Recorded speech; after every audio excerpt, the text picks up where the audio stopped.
Hey, Joe, how's your run these days? Oh, crazy, man. How baby? Like a dream. And is it fast? Especially to soup it up. What'd you do to hop it up, anyway, Joe? My old man says I can quit school. Yeah, but who wants to work in a smelly old laundry? Well, it's better than... Will you? It doesn't matter how he makes it, just as long as he gets a buck. That's what I always say. Boss told me he was going to give me a job driving a delivery truck now. Raising pay. Crazy. Yeah. Hey, I can go up to the gas station and buy gas from you now. Yeah, but, well, I don't work at the gas station anymore. But I got a better job all lined up now, all set up. Having a baby. You bet he has. Joe Conklin is one. Mike here is another. High school dropouts, boys in men's jobs. Not good jobs, of course, but jobs with paychecks that can buy an old jalopy or pay for its gas, or cover the tab on a big Saturday night.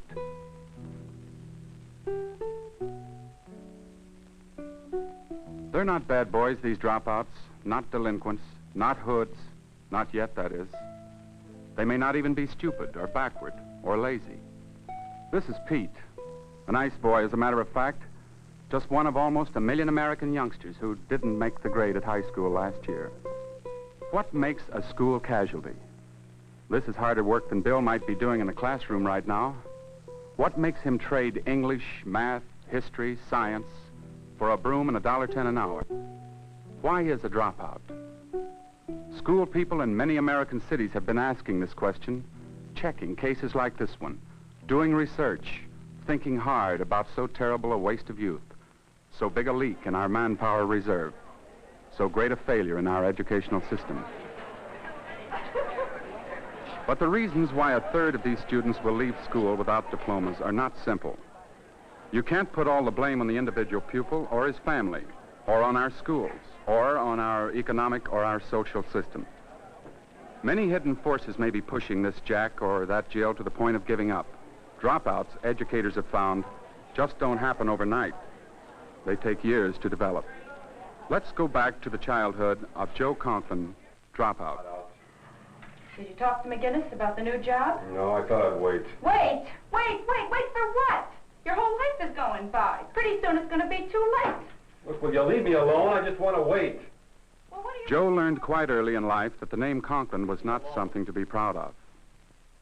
Look, I'm doing the best I can. That's just the trouble. You are doing the best you can. It isn't very much, is it? In this day and age, how anybody can make a lousy $8 a week, I don't understand. Everybody's making money, but, you know, everything isn't good enough for you.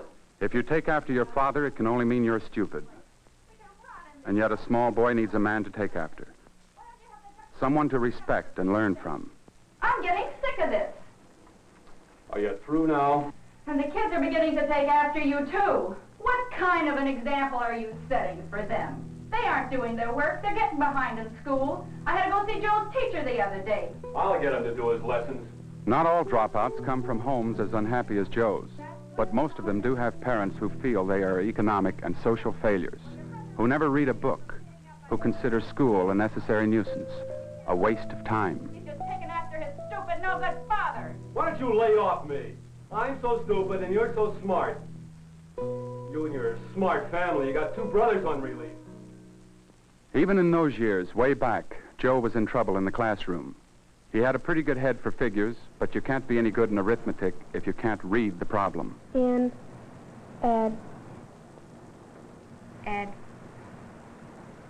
Addition.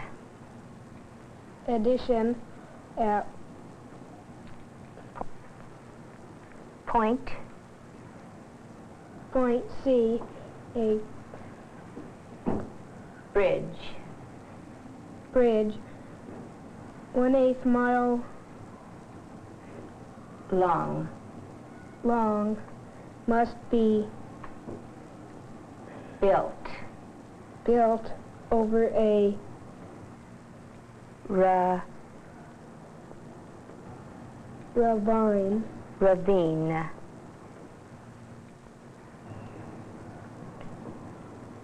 Would someone else like to come up and help us with our problem?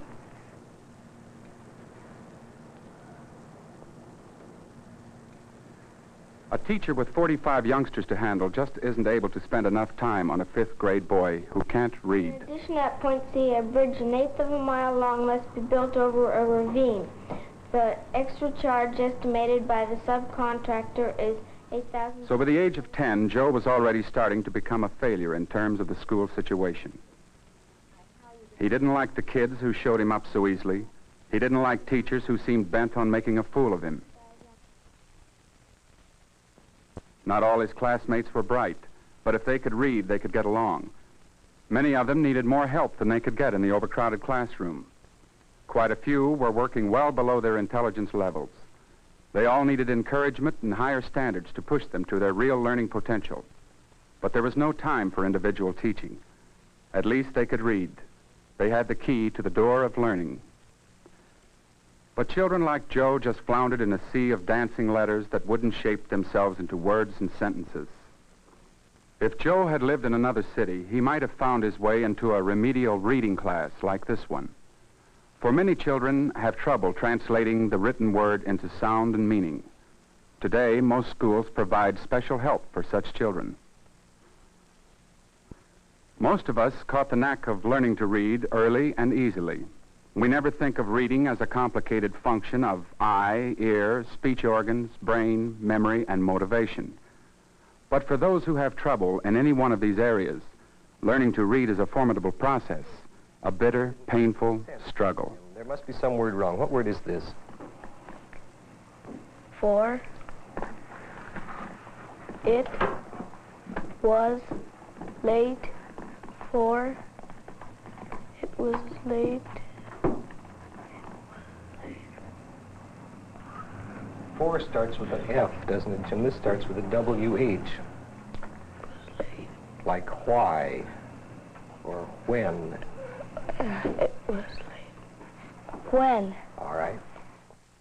When poor readers are helped, they not only improve in all their other subjects, but their attitude toward school and often to life is changed. The ability to read is a source of inner strength, a power that no one can take away. It's long. Did you just know it, or did you figure it out? Well, no, not exactly. But you can tell the A is long because the E on the end. All right, then that's our rule book. But these youngsters need the help that can only come from a specially trained teacher who has the time that it takes to move over one hurdle after the other, who has the techniques and the patience that are required, who is given the opportunity to work with each child as an individual problem. Think of a word that starts with the same sound that you can spell. When Kate, do you remember this was the girl's name? Think of the word the letter that starts Kate. Broke the plate. Do you remember the word we used to illustrate the beginning of plate? Something you like to do? By the gate. Think of a word that starts with the same sound as gate. But such help takes planning and budget. Like 80% of our school dropouts, Joe, whose problem was never solved. There are other forces that influence a small boy's attitude towards school. Pressures in the outside world. There are wonderful things in this world, and if you happen to be poor, the things seem more important than they are.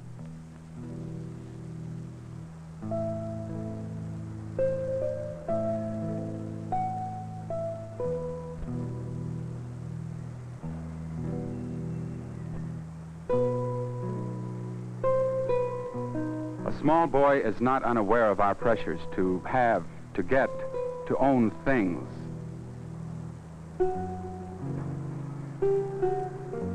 In church, in newspapers, on television screens, juvenile delinquency and character breakdown are deplored. But on the street, in every town, we are hawking the tawdry wares of a spurious paradise. And no one is selling patience, hard work, higher values, let alone forbearance. But look, it's on sale, half price. You can't afford not to at least look at it. Well, all right. Let's go in.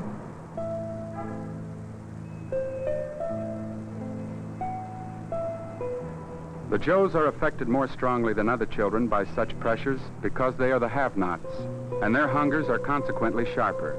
Of real love, of security, and hints that grabbing is the quickest way of growing up. Boy, that Sebastian's got it made. I wonder what this set him back. He told me he got a wonderful deal on it. 36 months to pay, too. The Joes aren't stupid, boys. What's good for the goose can't be bad for the gosling. School, they say, is for kids. By the time Joe was 15, he was being kept in school by law. School to him was a battlefield, the scene of 100 lost campaigns. Was it any wonder he hated it, even then? He had no real friends, no interests in common with the youngsters who were winning their individual battles. He had no one to turn him around and guide him through the maze of his own confusion. Joe was alone and chose to spend much of his time alone. Hooky, we used to call it. Joe and his friends call it goofing off.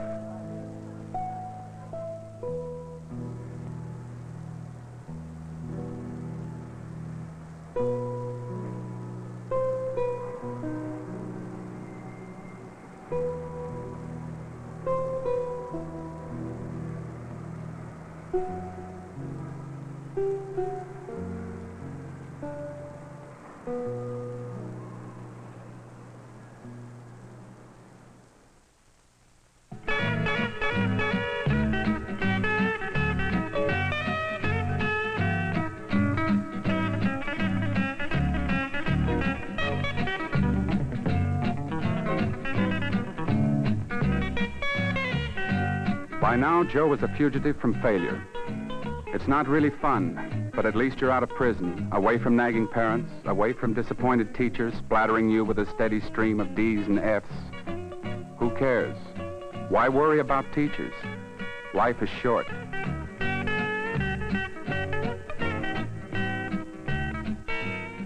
The game may be pointless, but at least you win once in a while.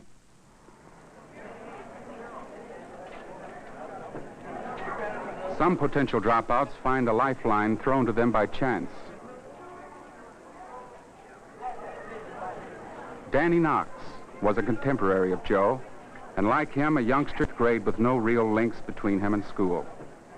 He wasn't doing well in class, and he had no real reason for trying any harder. He, too, hated the whole setup. But then one day, at the suggestion of an attentive teacher, he decided to try out for...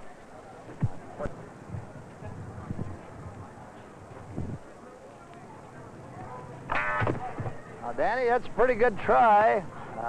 As I told you earlier, we just put you in here for experiment to see how much spring you had. And there's probably nothing wrong with your spring. However, from watching you out here in the warm-up, I'm sure that you have better leg speed, and we probably should get you in the sprints. Before you go up today, we'd like to try you in a 100-yard day. Okay.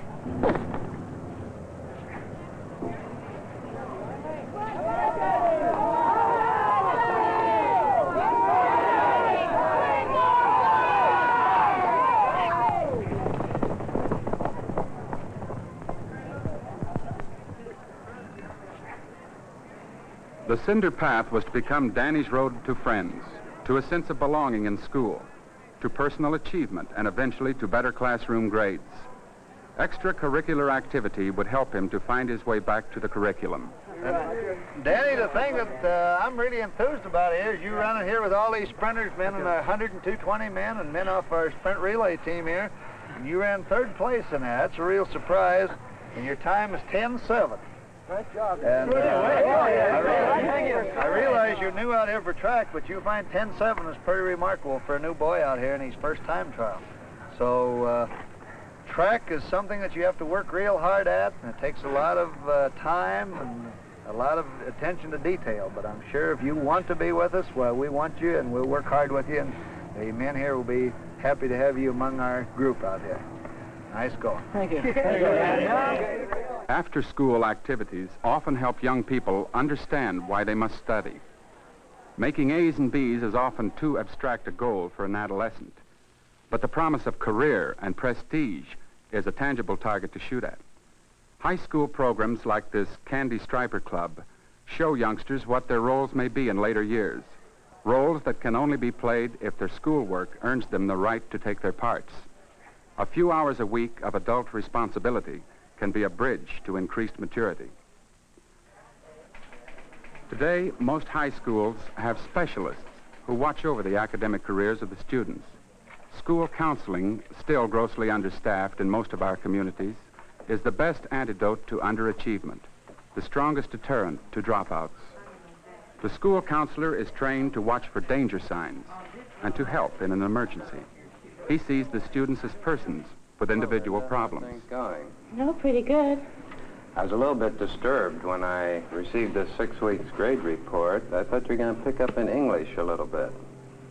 What else to me? Pointless? Well, I think I'm going to quit school at the end of the semester. What seems to be the trouble? Oh, everything in general, I guess. Isn't your boyfriend graduating this semester? Yes, he might get a scholarship to state. Does this have something to do with your decision? Yes, but the main reason's my parents. Well, what seems to be the difficulty? I just want a little freedom. They just treat me like a child. I'm just tired of it. Everything I do, everything I say. My mother has to even come with me when I buy my clothes. Just seems like she doesn't even trust me. They tell me who I can go out with, what time I have to be in. I have to bring my friends to the house before I can go out with them or anything. It's just terrible. I feel like I'm in prison. Have you talked this over with Bob? Yes, I have. He isn't pushing me at all. Of course, he doesn't want me to quit. What are you going to do? I'll get a job, any kind of a job. What could you do? Oh, I could get a job in the department store or a waitress, anything. Is that really the kind of job you want? Well, no, I'd like to be a secretary, but I realize that takes education and a high school diploma. Do you think you could make enough at these jobs to live as you are now? I think I could manage. Really? Of course you couldn't. You're really after independence. But I wonder if this is the way to go about it. You might wind up with less freedom than you have now. If you stay in school a little while longer, you'll be on the road to real independence. If it only means getting the kind of job you want. You know, I know you could get along with your parents if you really wanted to. Why don't you think it over a little while longer?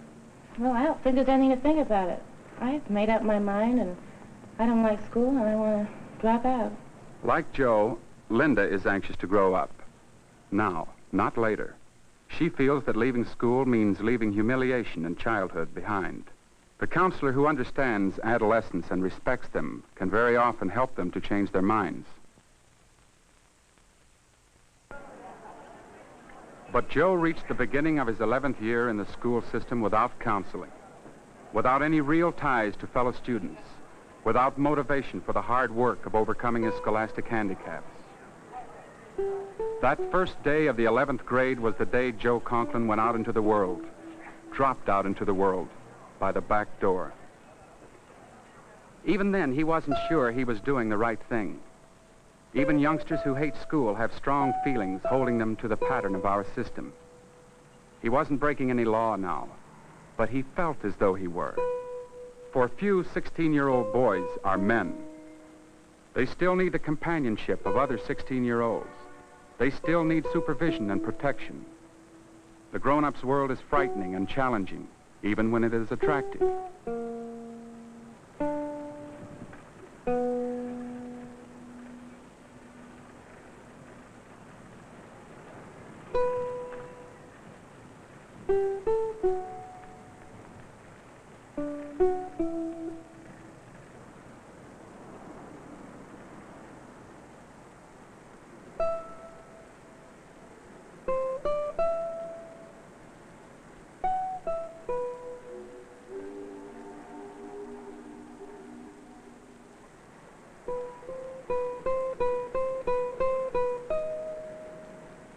All day long, Joe struggled for a decision.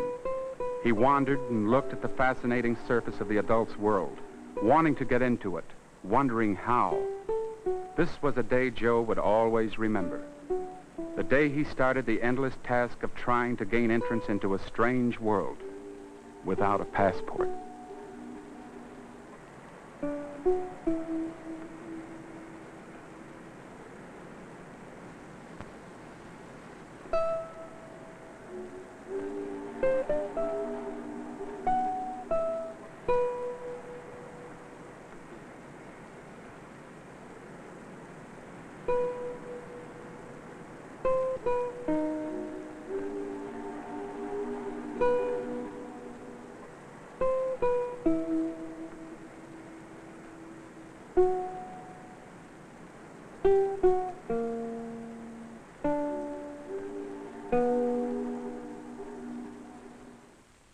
Most schools in America today are trying to keep their Joes from dropping out.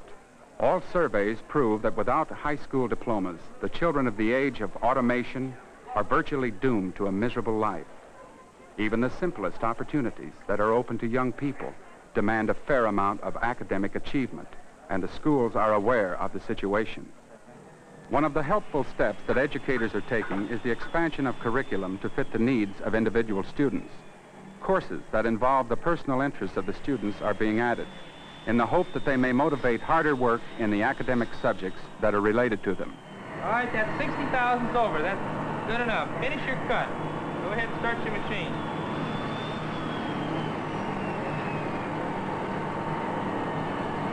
What is your 12? 35.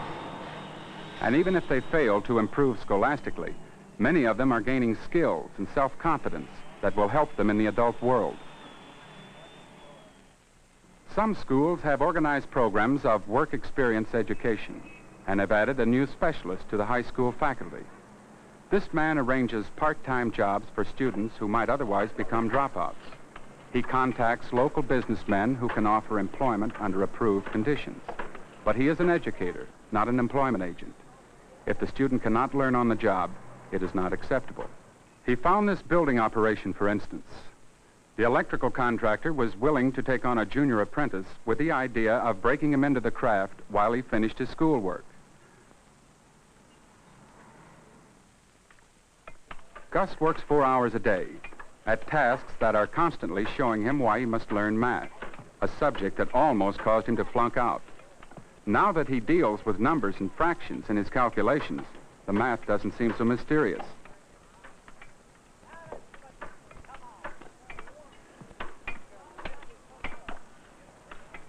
The work experience educator makes it his business to visit the building site at intervals, to see that Gus is right for the job and the job is right for Gus. For Gus is still in school. He spends 4 hours a day in class under a special program that will enable him to graduate along with his proper grade. Many of the boys and girls who are enrolled under this work experience plan show a considerable increase of interest in their entire school program. Have there ever been any cases in which the Attorney General and the Public Defender were up against each other in court? They are more serious, they try harder, they do not have to be pushed to learn. For one thing, their confidence in themselves has been restored. For another, they do not feel that they are alone, humiliated, branded as failures. And thirdly, they see some hope for their futures. They are assured that they will enter the adult world by the front door. Little wonder they are interested in what goes on in that world. But the 4-4 plan, as it is called, does not operate impersonally. The progress of the students is constantly checked by supervisor and counselor. And we finally found him a job with Mr. Caleras, an electrical contractor. How is he doing in the classroom now, by the way? Very good. His grades are coming up. I talked to his instructor, and he's getting along better with the other students and himself as well. He's beginning to learn the practical value of what he's learning here. You've talked with his parents? I talked to his parents just last week, and they're delighted with the change of attitude. And, of course, I'm very happy because this means he'll be able to graduate from school.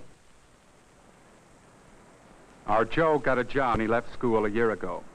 Then he got a car, souped it up, found himself a girl. Now at 17, he's lost that job and 2 others. The unskilled worker is the last to be hired and the first to be fired. Every new machine, every business recession ends his employment once again. And so Joe will go on searching for jobs, seeking the way in, driving to nowhere. When did he lose his way? Would someone like to volunteer to help us with this? Why don't you do something about it? Are you through now? Over a ravine. Doesn't matter how you get it, just as long as you get the buck. That's what I always say.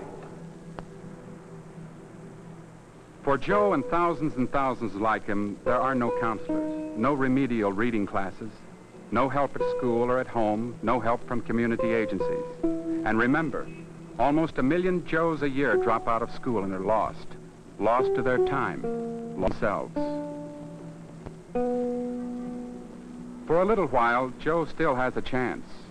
If his community, his school, his neighbors want to help, if he himself wants to be helped, he can still turn back and rediscover what he has given up, the chance to learn. If he doesn't, his search will be endless. There is no short.